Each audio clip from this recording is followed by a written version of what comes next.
Guess we're going up.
Let's go, troops. Stellar Base counting on us.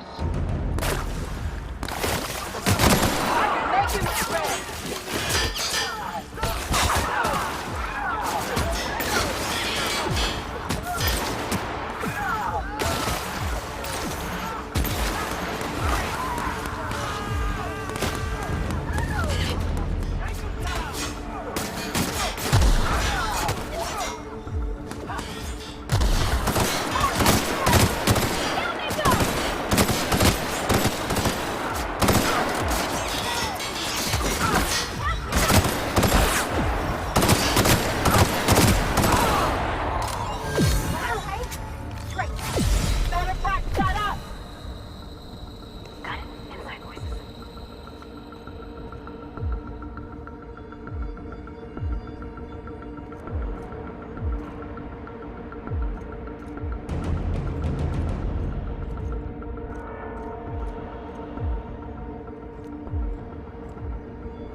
Iconoclasts, asshole!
Hey, Cap.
I'm working as fast as I can, all right? If y'all would quit bothering me, I'd get this done sooner. Fixing the FPS system. FPS system. It's redundant, Melody. Can you just let me work? I'm almost done. Forced pacification system. If the prisoners riot, we gas them. It went a little haywire after the last deployment, so here I am. Anyway, I need to finish this, so get out of here, will you?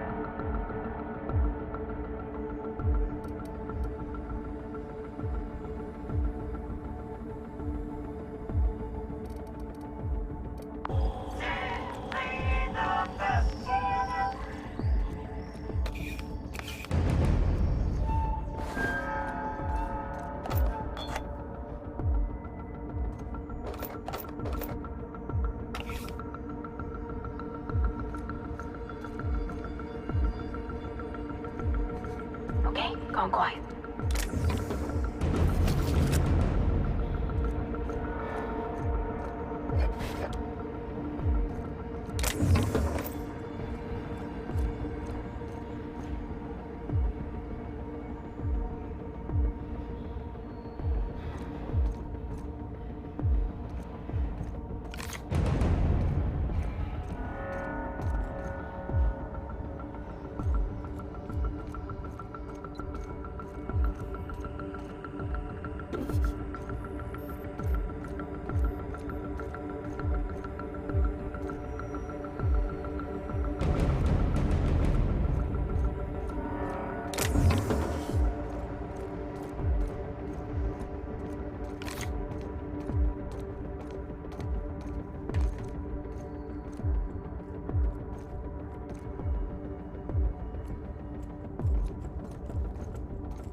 anxious, but the captain needs our help.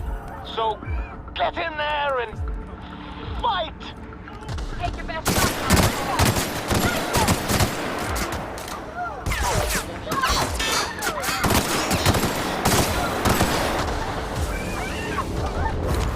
Got her! That was fun.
right about this, Captain.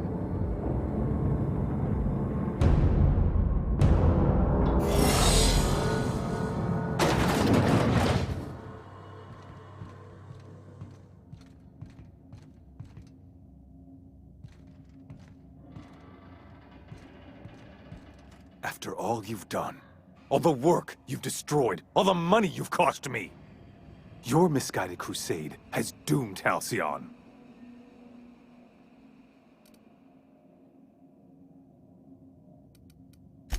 That crackpot's plan is ludicrous. We have steps, action items, budgets, and reports. All he's got is a guilty conscience and lofty dreams. In any other circumstance, I'd admire your boldness. In this one, however, I have only 2 words for you. Fuck off.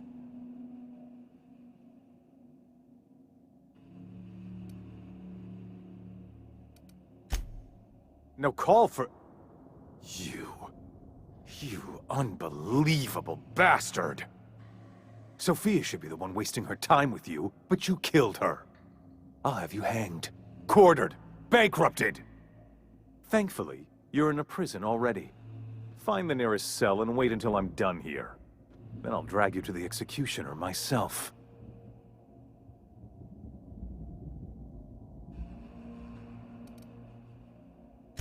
Is that what you think you're doing?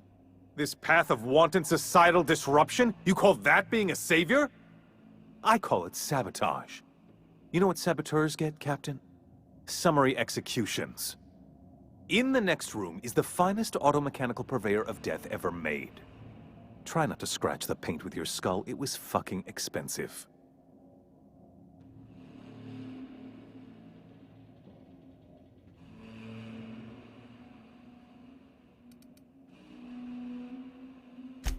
Absolutely not. Akande was always the sociable one, not me. Need I repeat the magic 2 words?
Nice going.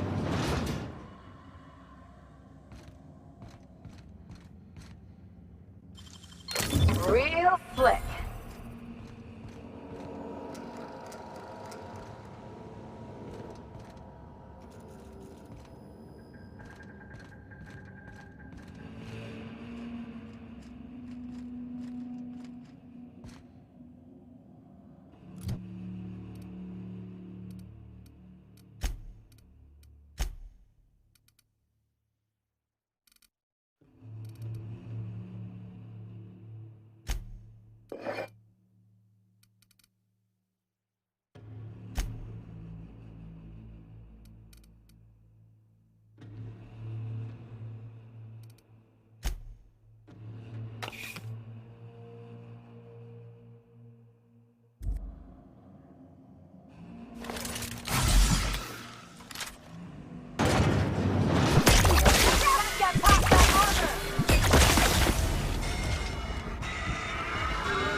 Get me out of here!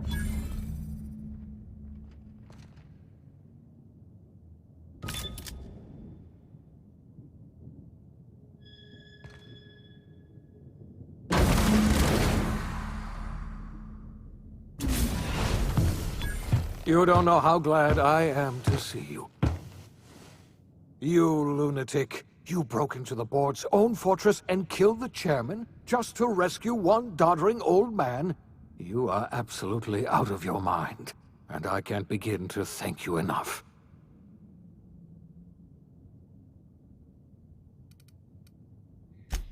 I know, my friend, I know. And now it's finally over. The board's finished. It's only a matter of time before the entire system slips from their grasp. You've broken the board's stranglehold on this colony, and you saved my life. But there's still so much we have yet to accomplish. You and I are going to have to work harder than ever to save Halcyon. I'm afraid the situation is far worse than any of us ever anticipated.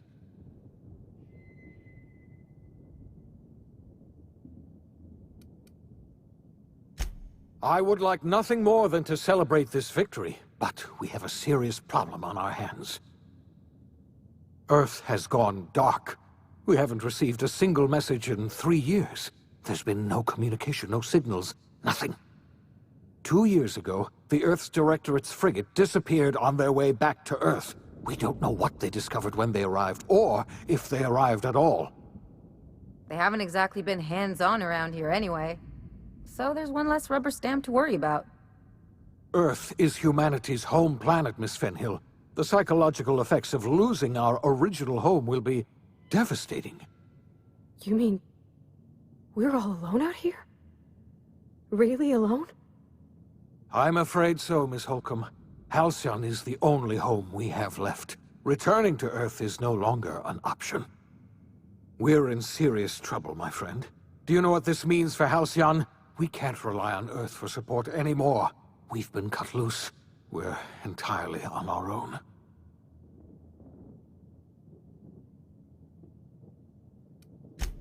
Yes, certainly. I'll help however I can.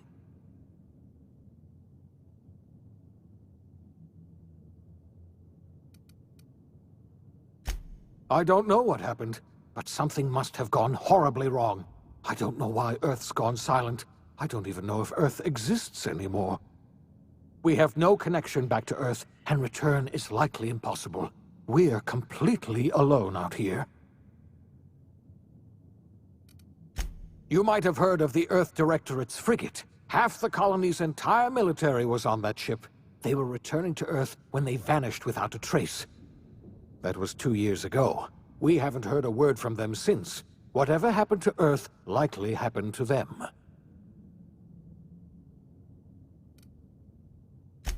I wasn't trying to hide the truth from you, but after all you've done, I owe you an explanation. Yes, I experimented on the Hope's colonists. Each of my experiments ended in catastrophic failure. Each of my subjects died in agony. You are my first and only success. I didn't tell you about the others because I didn't want to burden you. My failures are my own to bear, not yours.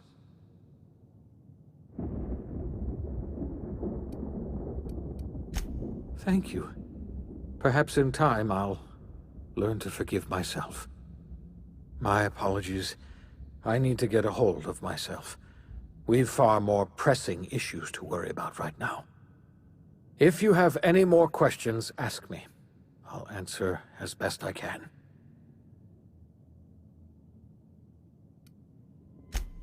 Yes, we do. You've done a marvelous thing. You've succeeded where anyone else would have failed, including me. We must begin the revival process immediately, starting with the Hope's brightest minds, and then we're going to fix this damn colony, one problem at a time. We're going to need a leader, and I can't imagine a better person for the job than you. What do you say, old friend?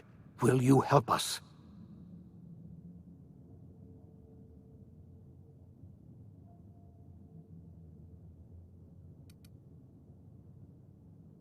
When I revived you, I thought you were going to help me save this colony. I was wrong. I had our roles reversed, you see.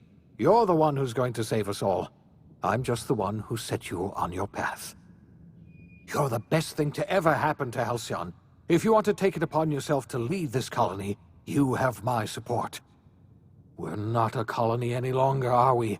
Our last connection to Earth has been severed, and so we have been set free. Our future is uncertain, and no one knows what tomorrow holds. Exciting, isn't it?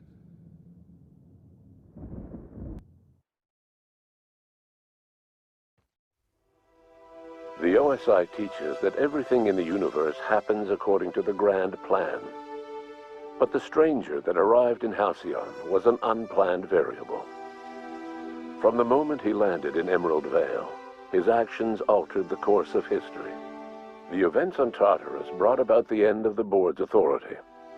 But the board's mistakes would haunt the colony for decades to come. The damage they left behind would require the work of a generation to repair. Dr. Phineas Wells began reviving a handful of the Hope's colonists. Engineers, scientists, technicians, and intellectuals. They were among the brightest minds the Earth had ever sent out into the stars. The Hope scientists and engineers woke up in a colony descending headlong into total collapse. With no way to return to Earth, they had no choice but to band together and devote themselves to the cause of saving Halcyon. The people of Halcyon were nothing if not hardy. In the absence of the board's authority, many of the colony's settlements banded together with a single purpose in mind: survival. Life was especially hard in the years to come. Some towns dissolved by attrition and starvation, but most of them found a way to carry on. In the years to come, Halcyon was forced to reckon with its newfound freedom. The board was gone, and for better or worse, the colony was responsible for its own destiny. Between MSI's worker-centric policies and the iconoclast's manpower, Sanjar and Zora were able to rally many of the Terra 2 townships to their cause. MSI's workforce swelled, and the iconoclasts enjoyed a significant surge in their ranks. The board was too distracted by infighting and internal politics to stop MSI from becoming a powerful corporation and a refuge for townships that might have fallen through the cracks. Sublight Salvage adapted to the changes in Halcyon, shifting their business model to suit the times. Their claims of legitimacy were scrutinized, but ultimately unquestioned. Lilia Hagen would continue to protect her family as ruthlessly as ever. Adelaide McDevitt replaced Reed Thompson as the leader of Edgewater. She and her followers transformed Edgewater in their image. Anyone loyal to Reed was pressured into leaving town, and those who stayed behind adapted to her way of life. Adelaide transformed the old cannery into a new garden. The nearby Edgewater Cemetery provided a convenient source of fertilizer. As for Reed Thompson, it was said that he lasted exactly 2 days outside the walls of Edgewater. Years later, a marauder was found in possession of his hat. Under the leadership of Junlei Tennyson, the groundbreaker held firm against corporate influence. The ship's mechanical stability gave Junlei the time to educate a promising generation of engineers schooled in her family's traditions. The future of the groundbreaker looks promising. The rediscovery of the Hope and the abandonment of the lifetime employment program forced Byzantium to come to terms with some uncomfortable realities about the state of Halcyon. While Byzantines were reluctant to surrender the luxuries they'd grown accustomed to, the board's diminished authority gave them little choice in the matter. Nearly everyone had to learn to make do with less. Some even had to get jobs. It was a dark time indeed. Your influence shifted Ellie's perspective. She finally admitted, albeit grudgingly, that she just might need other people. Sometimes. With a steady income from the life insurance payouts, she was finally able to afford a ship of her own. She hired a small crew and flew supply missions to communities on the fringe. Some of them were even legal. Life in Halcyon was sobering for Felix Millstone. The grand revolution he dreamed of never came. There was no great awakening for the colony, no celebrations in the streets. There was only the hard, desperate work of trying to repair a broken colony. Felix never had a head for numbers, but if there was labor to be done, he was there to help. Eventually, Felix realized that the work of a revolution was done with two hands. As much as he enjoyed his adventures aboard the Unreliable, the vicar, known as Max, eventually decided that it was time to move on, to live out the life he had sought so long to create. He knew there were many in the colony who carried burdens much worse than the ones he had struggled with, and he devoted himself to easing their suffering wherever he could. He only ever took up arms again to defend the defenseless. Unshackled from a lifetime of striving and fighting the universe and himself, Vicar Maximilian de Soto was finally at peace. Though Parvati eventually grew comfortable aboard the Unreliable, she never quite came out of her shell. She seemed to prefer the company of Ada to the crew, and she could often be found neck-deep in cables and grease, telling Ada funny stories from her childhood. While the colony fell into chaos, she found an island of relative peace with Ada, and they formed an unusual bond. She decided to remain aboard the Unreliable permanently as its chief and sole engineer. Nyoka returned to Monarch to take another crack at making a permanent life for herself. She formed the Charon Group, a mercenary outfit of ragtag survivalists and wilderness experts.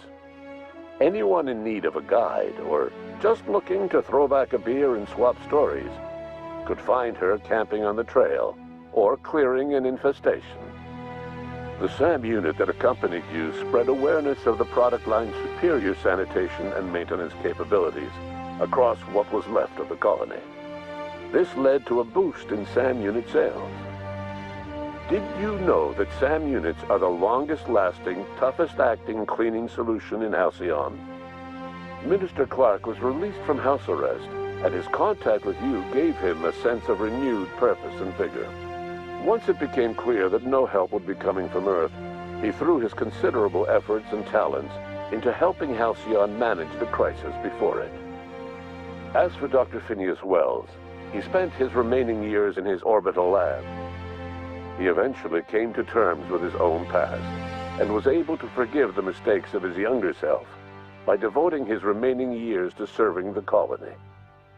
In the end, Dr. Wells was able to save every scientist and engineer aboard the Hope. Over the next decade, nearly all of the Hope's remaining colonists were successfully revived. Halcyon saw a period of rapid technological and scientific advancement. Breakthroughs in dietary supplements saved the colony from starvation. Geoengineering projects and social reforms began to change the structure and character of the colony.